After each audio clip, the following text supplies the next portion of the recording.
A decade ago, when no one knew anything about Islam, and Muslims were telling the world that Muhammad was the greatest man of all time, we told the world that Muhammad had sex with a 9-year-old girl.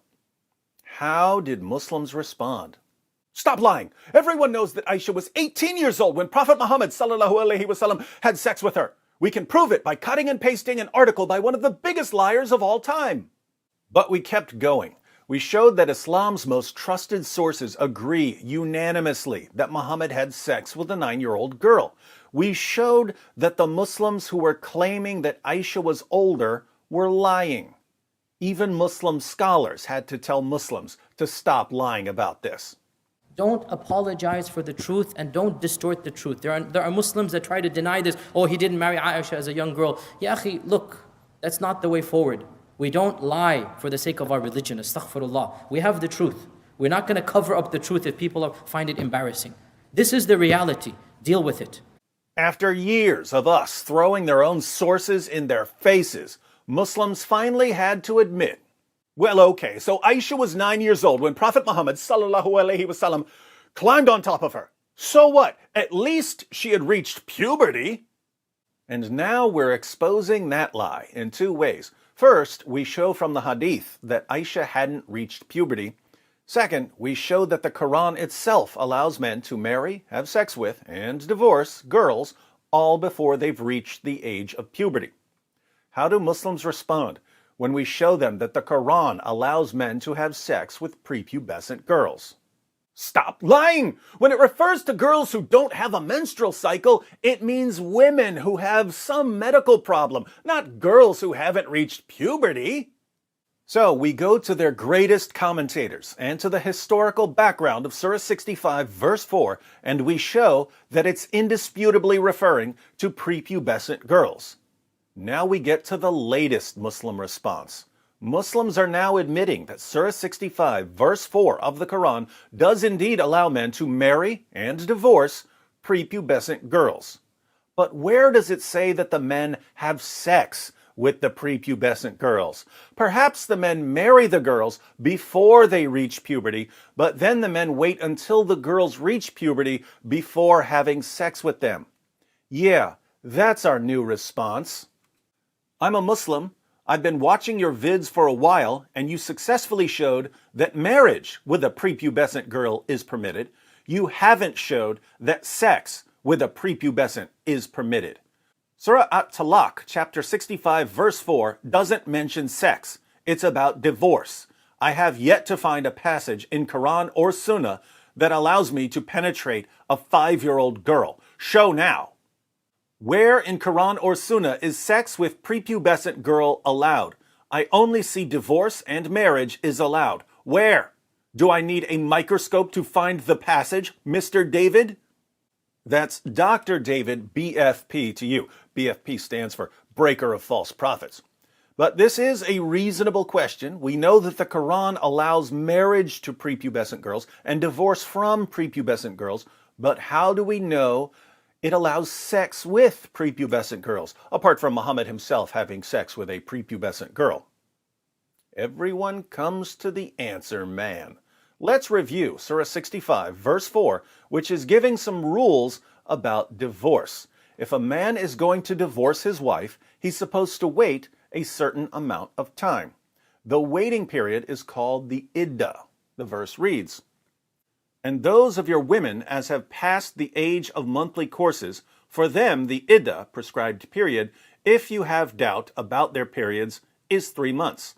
And for those who have no courses, i.e. they are still immature, their iddah, prescribed period, is 3 months likewise, except in case of death. And for those who are pregnant, whether they are divorced or their husbands are dead, their iddah, prescribed period, is until they lay down their burden. And whosoever fears Allah and keeps his duty to him, he will make his matter easy for him." In a previous video, the link is in the description box, we went through various Muslim commentaries, and they all agree that this part, and for those who have no courses, i.e. they are still immature, their iddah, prescribed period, is 3 months likewise, is referring to girls who haven't reached puberty. They're too young to have a monthly menstrual cycle. So, Muslim men are allowed to divorce girls who are too young to have a monthly menstrual cycle. Obviously, if Muslim men are allowed to divorce prepubescent girls, they're allowed to marry prepubescent girls. As a rule, you can't divorce them unless you've married them. But how do we know that the men had sex with the prepubescent girls? For the answer to this question, we turn to the most disgusting chapter in the Quran, Surah 33. Surah 33 is the chapter where Allah orders Muhammad to marry the wife of his own adopted son.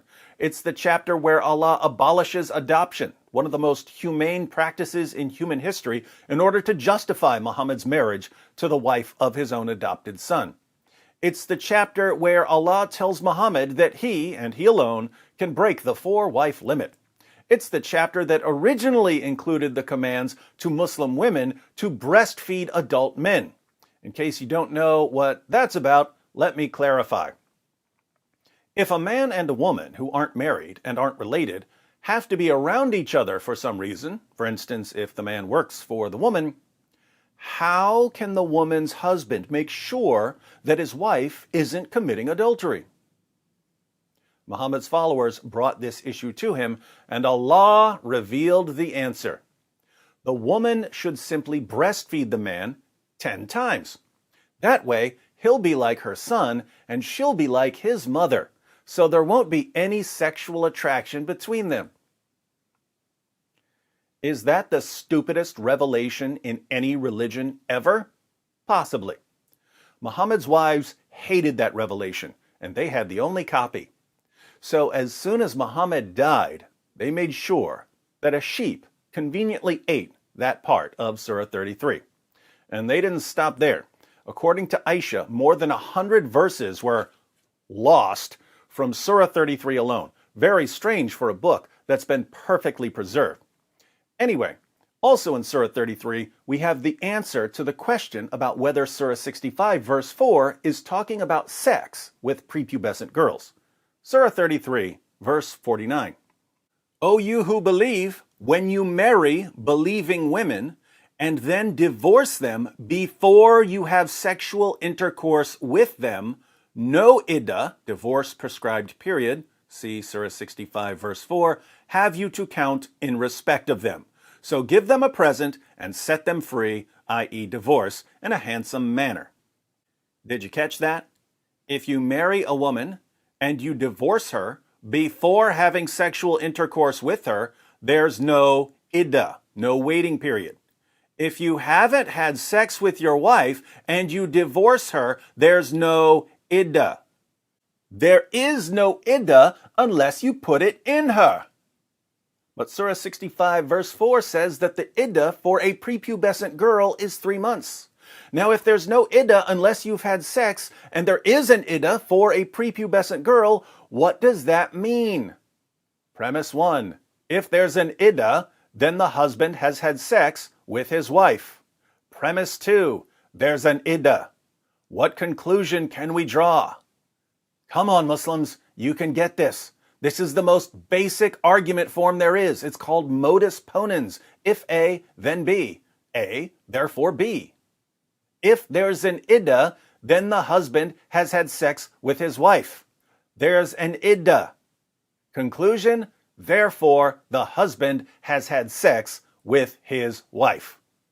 Since Surah 65 verse 4 of the Quran allows men to divorce prepubescent girls, it also allows men to marry prepubescent girls. And since the Quran gives the iddah for prepubescent girls, and there's no iddah unless their husbands have had sex with them, the Quran allows grown men to have sex with prepubescent girls.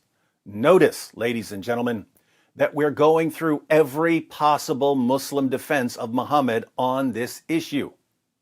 If you learn how to use the passages about the age of Aisha, and you learn how to show that she hadn't reached puberty, and you learn how to show that the Quran allows sex with prepubescent girls, you can destroy the claim that Muhammad was the greatest man who ever lived.